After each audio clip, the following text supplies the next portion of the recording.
En Tunisie, 19 personnalités politiques ont été déférées devant la justice pour délits électoraux. Selon un communiqué du bureau de presse du tribunal de première instance de Tunis, il s'agit de Rached Ghannouchi, président du principal parti au Parlement Ennahda, Monsef Marzouki, ex-président de la Tunisie de 2011 à 2014, Youssef Chahed, ancien premier ministre de 2016 à 2020, ainsi que d'autres personnalités politiques.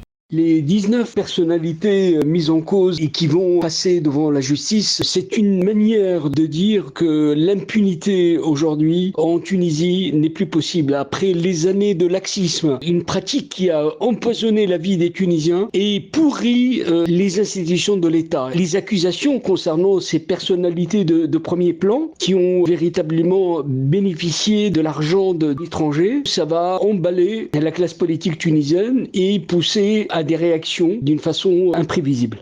Ces figures politiques tunisiennes seront devant la chambre correctionnelle du tribunal de première instance de Tunis pour publicité politique, publicité illégale via les réseaux sociaux et violation du silence électoral lors de l'élection présidentielle anticipée de 2019.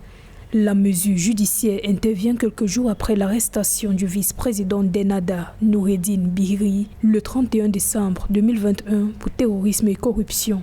La sanction risquée par les 19 personnalités déférées devant le tribunal, elle a peut-être une portée symbolique sur le plan politique, mais elle n'a en fait aucune portée réelle sur le plan judiciaire, puisque ceux qui ont été déférés risquent au plus une amende, c'est tout. Cette affaire cache une autre affaire beaucoup plus importante et qui n'a pas encore été traitée par la justice, qui est en fait le talon d'Achille de la Tunisie.